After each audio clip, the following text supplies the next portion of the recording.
Bismillahirrahmanirrahim. Assalamualaikum warahmatullahi wabarakatuh. Welcome back to my channel. Selamat malam untuk rekan-rekan guru. Selamat berbahagia. Jadi selamat ya bagi rekan-rekan guru yang sudah lulus passing grade, karena pada hari ini portal SSCASN sudah bisa dibuka, sudah bisa diakses.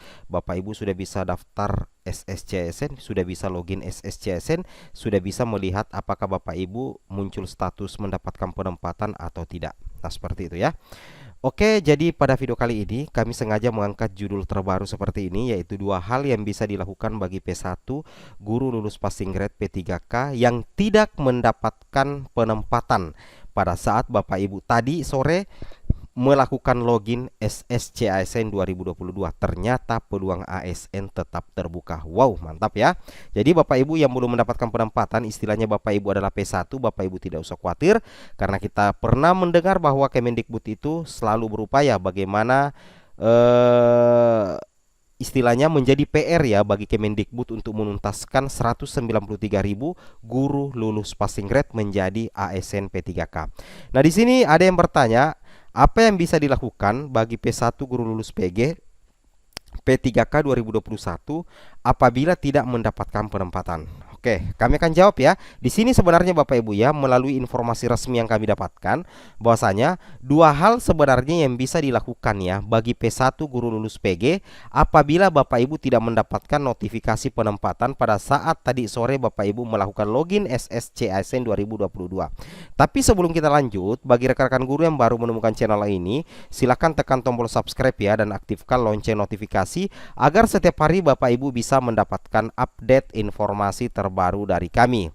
Nah, di sini Bapak Ibu ya, Bapak Ibu bisa cek sendiri bahwasanya untuk pengumuman seleksi ya guru ASN P3K tahun 2022 itu sudah rilis, yang mana di sini agenda 31 Oktober itu ditepati oleh Panselnas ya. Yang pertama, sudah ada pengumuman seleksi tanggal 31 Oktober. Bapak Ibu mulai P1 sampai P4 itu sudah bisa melakukan proses pendaftaran seleksi untuk semua pelamar, dan Bapak Ibu juga sudah bisa mendengarkan atau mendapatkan pengumuman apakah Bapak Ibu yang P1 itu mendapatkan penempatan atau tidak. Perlu Bapak Ibu ketahui, untuk lokasi penempatan nanti diumumkan di sekitaran Februari ya kalau tidak salah. Ya, di sini pengumuman hasil seleksi untuk P1, P2, P3 dan pelamar umum nanti itu diumumkan tanggal 2 sampai 3 Februari 2023 untuk lokasi penempatan ya. Jadi bagi Bapak Ibu yang sudah mendapatkan penempatan, berdoa agar Bapak Ibu masuk dalam kategori 134.022 guru lulus PG ya. Jangan masuk yang di kategori 27.000, karena pastinya meski mendapat penempatan tetapi belum diangkat nanti di formasi 2023. Seperti itu ya. Nah, ini sudah lengkap ya jadwalnya.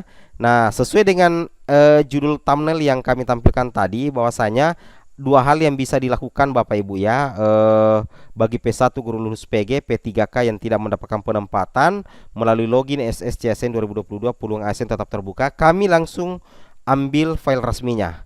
File resminya ada di sini, yaitu panduan pendaftaran CASN 2022. Hal pertama ya, solusi pertama sebenarnya Bapak Ibu ya, tetapi solusi pertama ini itu tidak ada paksaan. Sekali lagi admin katakan tidak ada paksaan. Nah, di sini dikatakan jika pelamar masuk dalam kategori prioritas 1 namun tidak mendapatkan kuota penempatan, maka pada saat pemilihan jadi seleksi, sistem akan menampilkan data pada Dapodik. Pelamar sistem akan memberikan keterangan, mohon maaf, formasi pada instansi sudah tidak tersedia. Anda tidak dapat melanjutkan pendaftaran ini. Kalau Bapak Ibu mendapatkan notifikasi seperti ini dan Bapak Ibu posisinya adalah guru lulus PG, maka Bapak Ibu itu posisinya tidak mendapatkan kuota penempatan ya. Nah, solusinya bagaimana? Sebenarnya ada 2 hal yang bisa dilakukan. Sebenarnya kita bisa katakan solusi, tapi kita juga bisa katakan hal yang bisa dilakukan. Kenapa? Karena untuk kedua hal ini sama sekali tidak ada paksaan. Itu terserah bagi pelamar P1 apakah ingin melakukan atau tidak. Yang pertama di sini adalah solusi pertama sebenarnya adalah di sini pelamar yang menjadi P1 namun tidak mendapatkan formasi itu tidak dapat melanjutkan proses pendaftaran ya. Jadi Bapak Ibu tidak bisa melanjutkan proses pendaftaran sebagai P1 apabila Bapak Ibu tidak mendapatkan tidak mendapatkan penempatan atau formasi. Nah, di sini bagi pelamar prioritas dapat melakukan turun atau naik status prioritas berdasarkan data pemetaan dari Kemendikbudristek. Nah, jadi Bapak Ibu bisa turun prioritas ke P2 atau ke P3. Tetapi sekali lagi, untuk turun prioritas ke P1 dan P2 itu sama sekali tidak ada paksaan. Oke. Nah, jadi ini solusi pertama ya. Jadi jika pelamar merupakan pelamar P1 namun tidak mendapatkan penempatan, pelamar dapat memilih untuk turun prioritas. Jadi Bapak Ibu bisa memilih, nantinya akan muncul nantinya notifikasi untuk turun prioritas ya. Nah, apakah wajib untuk turun prioritas? Tidak Bapak Ibu ya, tidak. Tidak ada paksaan. Bapak Ibu mau turun prioritas, oke. Bapak Ibu tidak mau turun prioritas juga oke. Itu terserah Bapak Ibu sekalian. Nah, pada saat pemilihan jenis seleksi, sistem akan menampilkan data pada Dapodik. Pelamar sistem akan memberikan keterangan Anda tidak dapat mendapatkan penempatan, Anda diperbolehkan untuk turun prioritas. Jadi untuk untuk memunculkan tombol apa ya, tombol turun prioritas atau turun status itu pada saat pemilihan jenis seleksi. Jadi pada saat Bapak Ibu melakukan pemilihan jenis seleksi, nantinya itu sistem akan menampilkan data pada Dapodik pelamar sistem bahwa Anda tidak mendapatkan penempatan, Anda tidak diperbolehkan untuk turun prioritas. Nah, jadi pada saat Bapak Ibu mencoba melakukan pemilihan formasi, padahal Bapak Ibu tidak mendapatkan penempatan, maka akan muncul notifikasi Anda tidak mendapatkan penempatan, Anda diperbolehkan untuk turun prioritas. Nah, secara otomatis nantinya Bapak Ibu ya, maka nantinya itu akan muncullah tombol turun prioritas seperti ini. Akan muncul tombol turun prioritas. Jadi Bapak Ibu apabila bersedia, di sini ada kata bersedia. Apabila Bapak Ibu bersedia untuk turun prioritas, maka Bapak Ibu dapat menekan tombol turun status.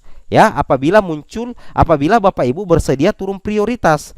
Nah, ini kan tidak ada paksaan. Apabila Bapak Ibu bersedia, tekan tombol turun status. Tetapi apabila Bapak Ibu tidak bersedia, maka Bapak Ibu tidak perlu melakukan apa-apa karena Bapak Ibu akan masuk dalam cloud atau keranjang. Seperti itu ya. Nah, intinya seperti itu Bapak Ibu ya, logikanya seperti itu. Nah, setelah pelamar menekan tombol turun status, makanya sistem akan menampilkan notifikasi berhasil turun prioritas. Kemudian pilih tombol baiklah, maka tampilannya seperti ini.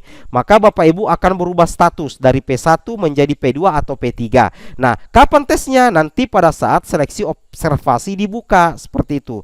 Nah, ini adalah solusi pertama bagi yang tidak mendapatkan penempatan, tapi disclaimer tidak ada paksaan. Kemudian bagaimana dengan solusi kedua? Solusi kedua seperti ini Bapak Ibu ya. Kita kembali lagi di sini. Nah, ini adalah alur seleksi pelamar prioritas 1 yang belum mendapatkan penempatan. Nah, solusi pertama tadi adalah memilih tidak, berarti Bapak Ibu turun prioritas, atau memilih bersedia turun prioritas. Solusi kedua, bagi yang belum mendapatkan penempatan adalah Bapak Ibu tidak mengklik tombol turun prioritas, sehingga secara otomatis posisi Bapak Ibu itu akan tetap menjadi P1. Ya, saya ulangi, posisi Bapak Ibu akan tetap menjadi P1 sehingga Bapak Ibu hanya perlu menunggu penempatan saja ya. Jadi Bapak Ibu sisa menunggu penempatan, apakah nanti diangkat 2023 atau 2024, 2025, yang jelasnya menunggu penempatan sebagai P1. Dan Bapak Ibu tidak akan tergeser oleh peserta lolos P3K di sekolah induk Bapak Ibu. Bapak Ibu tetap bertugas sebagai guru honorer di tempat tugas saat ini. Hanya itu dua Bapak Ibu ya. Hanya itu dua hal yang bisa dilakukan oleh Bapak Ibu P1 yang belum mendapatkan penempatan melalui akun SSCASN. Semoga video ini bisa sedikitnya bermanfaat dan memberikan pencerahan. Bagi Bapak Ibu yang ingin bertanya, silakan komen di kolom komentar. Assalamualaikum warahmatullahi wabarakatuh.